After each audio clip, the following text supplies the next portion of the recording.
نماز جنازہ کی ہے. نماز جنازہ جو فوت ہو جاتا ہے اس کے کچھ حقوق ہوتے ہیں، ان میں سے ایک حق یہ بھی ہے کہ ان کی نماز جنازہ ادا کر کے اس کی تدفین کی جائے. تو اس کے لیے چند لوگوں کا ہونا اکٹھا ضروری ہے، مطلب کافی ہو جاتا ہے. اگر کوئی مطلب ہر دل عزیز شخصیت ہے، بہت زیادہ بڑی تعداد میں لوگ آتے ہیں نماز جنازہ میں تو اچھی بات ہے، لیکن اگر چند لوگ بھی آ جائیں تو وہ پوری کمیونٹی کی طرف سے، پوری شہر کی طرف سے وہ نماز جنازہ ادا ہو جاتا ہے. لیکن اگر وہ چند لوگ بھی نہ آئیں تو پھر پوری قوم گناہگار ہوتی ہے. تو یہ جو فرض کفایہ تھا کہ عمران خان کے لیے احتجاج کرنا ہے، اس کے لیے آ کر دھرنا دینا ہے، ملاقات کی کوشش کرنی ہے، میڈیا پر بات کرنی ہے، یہ گزشتہ تقریباً 1.5-2 سال سے صرف عمران خان کی بہنوں کی ذمہ داری رہ گئی تھی کہ وہ بات کر دی، لہٰذا پوری پی ٹی آئی کی طرف سے ہو گئی، پوری خیبر پختونخوا حکومت کی طرف سے ہو گئی، تو اب مزید بات کرنے کی کیا ضرورت ہے. تو آج انہوں نے وہ فرض کفایہ ختم کر دیا ہے. اب تو اگر کوئی کام کرے گا تو ٹھیک، نہیں کرے گا تو کم از کم پاکستان تحریک انصاف گناہگار لازمی ہوگی. وہ دل میں شرمندہ بھی ہوں گے، اور وہ لوگ جو مراد انجوائے کر رہے ہیں، یہ مراد صرف خیبر پختونخوا میں نہیں ہے، پنجاب اسمبلی کے مطلب 100 کے قریب تو ایم پی ایز ہیں اور بڑی تعداد میں ایم این ایز ہیں جو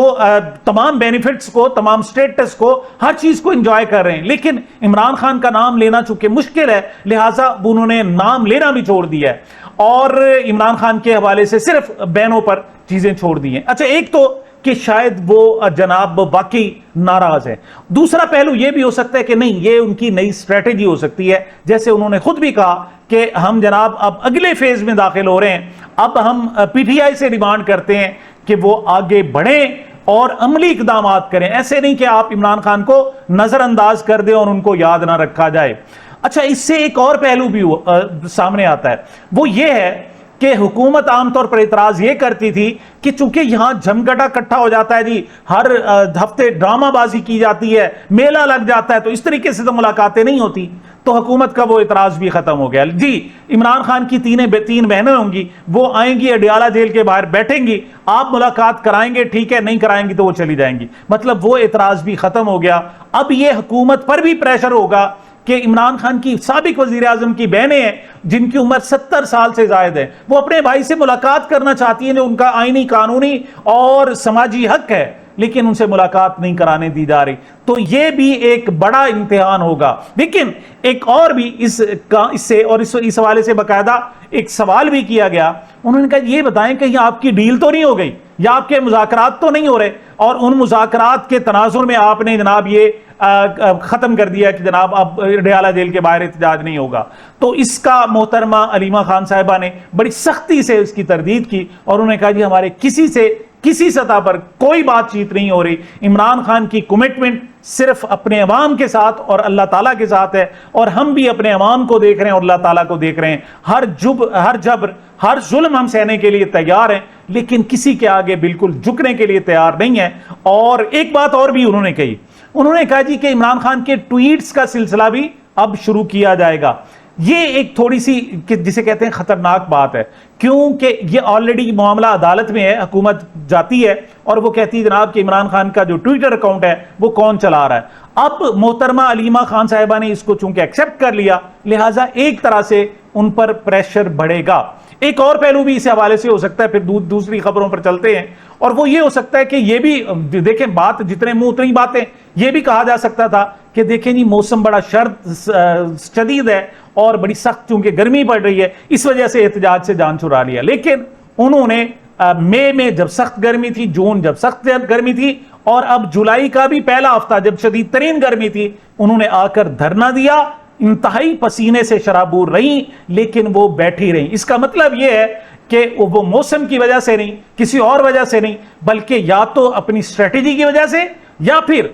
پی ٹی آئی پر تھوڑا سا زور اور دباؤ ڈالنے کے لیے انہوں نے یہ فیصلہ کیا ہے. لیکن ایسا بھی نہیں ہوگا کہ آپ یاد رکھیں صرف 3 خواتین ہوں گی اور کوئی نہیں آئے گا. میرا خیال میں شاید اگلے ہفتے روٹین سے زیادہ لوگ آئیں. کیوں؟ پھر لوگوں کے پر رسپانسبلٹی آ جاتی ہے، مطلب صرف تحریک انصاف پر نہیں بلکہ تمام کے تمام لوگوں پر، عام پاکستانیوں پر، کہ دیکھیں ایک ظلم ہو رہا ہے اور زیادتی ہو رہی ہے اور 3 بہنیں بیٹھی ہوئی ہیں. ہر شخص کہے گا کہ یہ میری کم از کم رسپانسبلٹی ہے، اس کے ضمیر کی آواز ہے کہ جایا جائے اور علیمہ خان صاحبہ کے ساتھ، ان کی بہنوں کے ساتھ وہاں بیٹھا جائے، اظہار یکجہتی کیا جائے. تو بہرحال ایسا ہوگا نہیں، لیکن بظاہر انہوں نے اس بات کا باقاعدہ اعلان کر دیا ہے۔ دوسری طرف آتے ہیں جناب، خیبر پختونخوا میں اسمبلی میں کچھ مراعات، اور اس حوالے سے کہا جا رہا ہے جناب کہ دیکھیں ایک پاسپورٹ، بلیو پاسپورٹ جناب وہ لینا چاہتے ہیں اپنے لیے بھی اور اپنے اہل خانہ کے لیے اور تاحیات، تو اس کے بنیادی طور پر اس کو نگلیکٹ کیا اور اس کو بالکل جسے کہ تردید کی شفیع جان نے، جو صوبائی وزیر اطلاعات ہے، ان کا کہنا تھا جی ایسا کچھ نہیں، لیکن یہاں پر بھی وہ ڈنڈی مار گئے۔ وہ صرف پاسپورٹ کا تو کہہ رہے ہیں کہ جناب ایسا کوئی ہمارے یہاں قانون پاس نہیں ہوا ہے، سب جھوٹی باتیں ہیں، لیکن مراعات کے حوالے سے تو بہرحال قانون سامنے آیا ہے، تو ان کو یا تو ایکسپٹ کریں، دیکھیں وہ کہیں جناب ٹھیک ہے ہم باقی اگر صوبے لے رہے ہیں تو ہم اگر مراعات لیں گے تو اس میں کیا حرج ہے، مطلب کوئی ضروری ہے، ٹھیک ہے ہم بھی لیں گے، تنخواہیں باقی بھی لیتے ہیں، ان کے پاس اگر اسے کم ہے، وہ کہتے ہیں ہم خیبر پختونخوا اسمبلی کے ایم پی اے کی تنخواہ صرف 1.5 لاکھ ہے، 1,65,000 ہے، جبکہ پنجاب میں 7.5 لاکھ، اسی طریقے سے بلوچستان میں 8 لاکھ، سندھ میں 8 لاکھ، جو قومی اسمبلی 8 ساڑھے 8، سینٹ میں 8-10 لاکھ روپے ماہانہ تنخواہ ہے، لیکن سب سے کم تنخواہیں خیبر پختونخوا کے ایم پی ایز کی ہیں، اور اگر وہ کچھ کوشش کرتے ہیں تو ان پر تنقید بھی ہوتی ہے۔ اس کی وجہ یہ ہے کہ عمران خان نے اپنے آپ کو، اپنی پارٹی کو ہائی مورل گراؤنڈز پر لا کھڑا کیا ہے۔ اب ان کے ساتھ جب زیادتیاں ہوتی ہیں وہاں ہائی مورل گراؤنڈز زیاد نہیں رہتے، ان کو ذکر ہی نہیں ہوتا۔ ہاں البتہ جب عمران خان کی باری ہے، ان کی پارٹی کی باری آتی ہے تو پھر یہ مورل گراؤنڈز بہرحال سامنے آ جاتے ہیں، اور پھر ان سے تقاضا بھی کیا جاتا ہے کہ اس پر جناب وہ لوگ کھڑے رہیں۔ جی تھوڑا سا لاہور کی طرف چلتے ہیں۔ 8 ملزمان گرفتار ہو چکے اور اس وقت وہ فزیکل ریمانڈ پر ہیں، اگرچہ پنجاب پولیس کہتی ہے، لاہور پولیس خاص طور پر، کہ ہم نے اس کیس کو جناب نمٹا دیا ہے اور ہم نے ساری گتھیاں سلجھا لی ہیں، لیکن سچی بات یہ ہے کہ قوم اس پر اعتبار کرنے کے لیے تیار نہیں ہے۔ سب سے زیادہ جو تنقید کی جا رہی ہے اسحاق ڈار اور اس کی جو فیملی کا کیس ہے، یہ فارنر وومن کیس ہے، اس پر کہ جناب یہ سی سی ڈی کے حوالے کیوں نہیں کیا گیا۔ اس حوالے سے D I G operation Lahore Faisal جناب کامران فیصل وہ کہتے ہیں کہ اس میں چونکہ جناب ریپ ہے، اس وجہ سے یہ سی سی ڈی کا کیس بنتا نہیں، تو اس پر جناب بڑا شدید احتجاج ہو رہا ہے۔ وہ کہہ رہے ہیں جی یہ کیا طریقہ کار ہے، مطلب اب تک آپ نے کم از کم 30 لوگ ایسے ہیں جن کو ریپ کی وجہ سے آپ نے ان کو جناب پٹخا دیا اور ان کو بنوئینہ پولیس مقابلوں میں مار دیا، اور ایک ہی کہانی کہ جناب ان کے ساتھی چھڑانے کے لیے آئے اور ان کے اسلحے سے یہ لوگ مارے گئے، اور آج کہہ رہے ہیں کہ یہ کیس نہیں بنتا۔ تو پہلے ان 30 کا تو جواب دیں نا، وہ جو 30 بندے مارے ہوئے ہیں۔ اسی طریقے سے ریپ کیسز ہی تو تھے نا کہ جس کی وجہ سے نیفے میں پستول چلتے تھے، اگر وہ ریپ کیسز نہ ہوتے تو پھر نیفے میں پستول کیسے چلتے؟ تو یہ بھی کم از کم 3 درجن واقعات ہیں۔ تو یہ سی سی ڈی کہاں جواب دے گی؟ اس کا جواب انہیں دینا پڑے گا، یا پھر آئندہ کے لیے اس طرح ماورائے آئین جو قتل غارت گری کا سلسلہ خاص طور پر پنجاب میں شروع ہوا، اب تک 1200 کے قریب لوگوں کو ماورائے آئین یعنی ایک فرد واحد یا 2-4 لوگوں کے ڈیسیژن پر ان کو باقاعدہ ان کی جان لی جا چکی ہے۔ تو اس حوالے سے ان کا نہ صرف جھوٹ پکڑا گیا ہے بلکہ اس حوالے سے سوالات بھی جنم دے رہے ہیں۔ اس کے علاوہ جناب اہم بات کہ آخر اسحاق ڈار صاحب کو استعفیٰ کیوں نہیں دینا چاہیے؟ بہت بڑے صحافی ہیں جناب جو ویسے تو ایک لمبی گز کی زبان جناب وہ نکال کر باتیں کیا کرتے تھے، لیکن اب اپنی باری آئی ہے تو وہ خدا نہ خواستہ کہتے ہیں جناب، مطلب خدا نہ خواستہ جناب وہ بگ باس ہو تو کیوں نہیں ہو سکتا جناب؟ اب ان کی جب باری آئی ہے تو اب اس کے استعفے کی مخالفت کی جا رہی ہے۔ مطلب صورتحال یہ ہے کہ عمران خان اگر جیل میں موجود ہے اور باہر کوئی بھی کام ہو جائے تو اس کا ذمہ دار عمران خان ہوتا ہے، حالانکہ وہ جیل میں بیٹھا ہوتا ہے، لیکن یہاں خود وہ نائب وزیر اعظم ہیں اسحاق ڈار صاحب اور وزیر خارجہ ہیں، اور جناب خاص طور پر انڈکلیئرڈ وہ وزیر خزانہ بھی ہیں، کیونکہ جو کمیٹیوں کے صدارت ہے، سربراہی ہے، وہ اسحاق ڈار صاحب کے پاس ہے، لیکن ان کے استعفے کی جناب مخالفت کی جا رہی ہے، حالانکہ اس میں منی لانڈرنگ انوالو ہے۔ اور منی لانڈرنگ مطلب چھوٹی موٹی، پہلے شروع میں تو $19,000 جی $20,000، پھر پتا چلا جناب نہیں جی یہ $15 لاکھ تھے، پھر پتا چلا جناب $25 لاکھ، اب تو کروڑوں ڈالرز کی بات ہو رہی ہے۔ تو اب یہ کروڑوں ڈالرز جب انوالو ہوں اسکینڈل میں تو ایف بی آر کو چاہیے اس کی تحقیقات کرے، لیکن ایف بی آر کی یہاں تحقیقات نہیں ہوگی۔ اور اس کے اوپر کون بیٹھے ہوئے ہیں جناب؟ ایف بی آر کے اوپر ڈپٹی وزیر اعظم بیٹھے ہوئے ہیں۔ اسی طریقے سے ان لڑکیوں کو جو ویزے جاری کروائے گئے اس میں کون کون ملوث تھا؟ اس میں وزارت خارجہ مبینہ طور پر ملبس تھی، اور وزیر خارجہ جو اسحاق ڈار ہے وہ اپنے پوتے کے خلاف، نواسے کے خلاف کیسے تحقیقات ہونے دیں گے؟ تو طریقہ کار یہ ہوتا ہے کہ آپ ریزائن کرتے ہیں اور پھر اس کی شفاف تحقیقات ہونے دیتے ہیں۔ ایف بی آر کو بھی کہتے ہیں جی آپ تحقیقات کریں، آپ پولیس کو بھی فری ہینڈ دیتے ہیں کہ تحقیقات کریں۔ یہ جو اس وقت لاہور پولیس کر رہی ہے یہ تو ان کو ریسکیو کر رہی ہے، یہ ان کے خلاف تحقیقات نہیں کر رہی، ان کو بچانے کی کوشش کی جا رہی ہے، اور کہا جا رہا ہے کہ شاید ڈی آئی جی آپریشن کا باقاعدہ ٹرانسفر بھی اب کر دیا جائے۔ تو اس کا ٹرانسفر جو ہے اس وجہ سے نہیں ہوگا کہ انہوں نے تحقیقات درست نہیں کی، بلکہ اس کی وجہ سے ہوگا کہ وہ کیس کو ہینڈل صحیح طریقے سے نہیں کر سکے۔ انہیں کہا گیا تھا کہ جناب فوری طور پر لڑکیوں کو باہر بھجوا دو، تو یہ کیوں ایکسیڈنٹ ہوا، کس طریقے سے یہ معاملہ میڈیا پر آیا، ایمبیسی تک گیا اور دیگر معاملات ہوئے، تو وہ چونکہ اس کو ہینڈل صحیح نہیں کر سکے، اس وجہ سے بھی یہ باقاعدہ ان کا ٹرانسفر متوقع ہے۔ اور روزانہ تقریباً روزانہ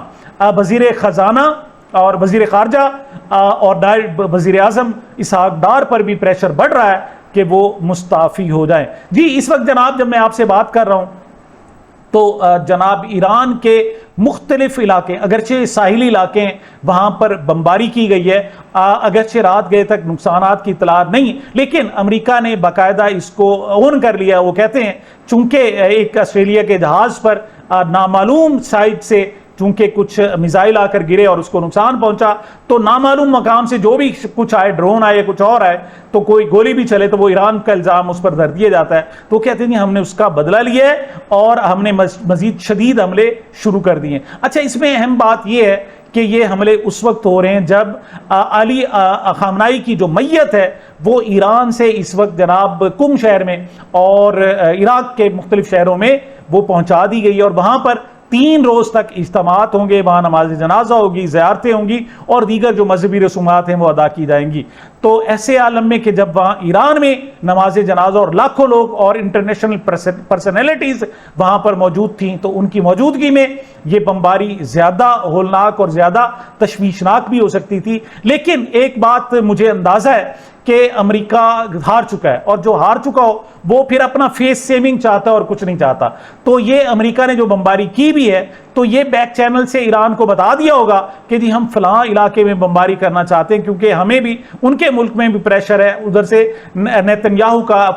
اسرائیل کا بھی ان پر پریشر ہے، لہٰذا ہم اس پریشر سے نکلنے کے لیے کچھ بمباری کرنا چاہتے ہیں۔ تو اس سے جناب لیکن ایران کی طرف سے شدید رد عمل آیا، وہ کہتے ہیں اگر آپ اس طرح ہمیں دھمکیاں دیں گے، ہم حملہ کریں گے تو ہم پھر مذاکرات کریں گے نہیں، چھوڑیں پھر ہم مذاکرات بھی نہیں کریں گے۔ اور یہ مذاکرات جو ہے متوقع طور پر 12، 13 یا 14 جولائی سے ایران اور امریکہ کے یہ جو مذاکرات ہیں یا تو یہ قطر میں ہونے تھے یا پھر اسلام آباد میں ہونے تھے۔ بہرحال فی الحال صرف ایک دوسرے سے باتیں کی جا رہی ہیں، دھمکیاں دی جا رہی ہیں اور مذاکرات سے انکار کا جواز پیدا کرنے کی کہا جا رہا ہے، لیکن توقع کی جا رہی ہے کہ یہ محض 1-2 بمباری ہوگی اور وہ بھی ساحلی شہروں میں کچھ بم جناب وہاں ریت پر گرا دیے جائیں گے، اور پھر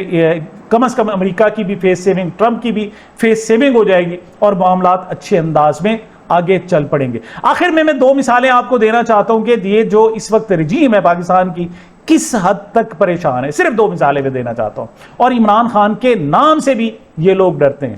ایک کہتا ہے جناب شہری کہ میں بس میں بیٹھا ہوا تھا اور بس میں روٹین میں جو چیکنگ ہوتی ہے تو میری بھی چیکنگ ہوئی، تو انہوں نے کہا جی موبائل دکھاؤ۔ موبائل جب آن کیا تو اس کا جو پہلا جناب پیج تھا سر ورک، وہاں پر عمران خان کی تصویر لگی ہوئی تھی۔ تو انہوں نے جناب مسافر کو اتار لیا، انہیں تھانے لے گئے اور گھنٹوں تک بٹھائے رکھا کہ تم عمران خان کی تصویر اپنے موبائل پر لگائے پھر رہے ہو۔ اور کہتے ہیں کئی گھنٹوں بعد ایس ایچ او آیا اور اس نے پوچھا تمہیں کیوں اٹھایا ہوا ہے، تو اس نے بتایا دی کہ میرے موبائل پر عمران خان کی تصویر تھی تو اس وجہ سے جناب مجھے بٹھایا ہوا۔ تو کہتے ہیں ایس ایچ او نے معافی مانگی اور مجھے کہا جی میں معذرت چاہتا ہوں، آپ لوگ چلے جاؤ۔ مطلب اس حد تک پولیس کو ڈر ہے۔ ایک اور مثال میں آپ کو دینا چاہوں گا جناب، اور یہ امریکہ کے ایک ڈاکٹر ہیں، وہ پاکستان آئے ہوئے تھے، اور عمران سیریز آپ کو پتہ ہے ابن صفی کی یہ شاہکار کتب ہے، مختلف سٹوریز ہے، اور یہ عمران خان سے پہلے کی ہیں، مطلب پی ٹی آئی کے جو سربراہ عمران خان ہیں یا کرکٹر ہیں اس سے پہلے کی یہ کہانیاں لکھی جا رہی ہیں۔ تو امریکہ میں چونکہ یہ اویلیبل نہیں ہے تو وہ پاکستان آئے ہوئے تھے, انہوں نے جو بھی عمران سیریز کی کتابیں ملی ان کو لیا, ایک باکس بنایا اور وہ امریکہ لے جا رہے تھے. تو ان سے جناب راستے میں ایئرپورٹ پر پوچھا گیا جناب کہ یہ کیا ہے, انہوں نے کہا جی عمران سیریز ہے کتابیں. انہوں نے کہا عمران سیریز مطلب تمہارے پاس کیسے عمران سیریز؟ یہ تو جناب انہوں نے کہا مال مسروقہ برآمد ہو گیا جناب, اصل مدعا ریڈ ہینڈڈ گرفتار ہو گئے. انہوں نے کہا بھائی عمران خان کا اس سے کوئی تعلق نہیں ہے, اس میں تو ابن صفی جو تحریر لکھتا ہے, جو کہانی بناتا ہے, اس میں جو ہیرو ہے اس کا نام عمران ہے, تو اس وجہ سے اس کو عمران سیریز کہتے ہیں. لیکن انہوں نے کہا نہیں, ہم یہ بھاری وزن جو ہے نا برداشت نہیں کر سکتے. یہ اعلیٰ حکام آپ کو جناب دیکھیں گے, چیک کریں گے, اور وہاں جو آفیسر تھے ان کو بھی اندازہ نہیں تھا کہ عمران سیریز کیا ہے, ابن صفی کون ہے, کون لکھا رہی ہے, کون لکھنے والا ہے. بہرحال وہ کہتے ہیں ان کو کتابیں نہیں لی جانے دی, بلکہ بڑی مشکل سے جان چھوڑے. ان کا جی آپ پر تو مقدمہ ہوگا, اور پھر $500 جناب ان سے مانگے گئے, بڑی سفارشیں کرائی گئی, اور بڑی مشکل سے وہ کہتے ہیں میری جان چھوٹی. اور پھر جب میں امریکہ پہنچ گیا اور پھر میں نے وہاں سے جناب مطالبہ جب کیا تو وہاں چونکہ امریکی ہیں اور وہ اس نان سینس کو سمجھتے بھی ہیں, تو پھر جناب پھر علیحدہ شپمنٹ سے میرے یہ عمران سیریز کی کتابیں مجھے امریکہ بھجوائی گئی. اس سے آپ اندازہ کر سکتے ہیں کہ حکمران کس قدر اب بھی, اگرچہ 3 سال ہونے والے عمران خان کو جیل میں, لیکن اب بھی وہ عمران خان کے نام سے بھی خوف زدہ ہے. سامعین, یہ میری اب تک کی گزارشات تھی. مجھے اپنے اس چینل کو اپنی محبتوں اور دعاؤں میں یاد رکھیے گا. ملتے ہیں چھوٹے سے وقفے کے بعد.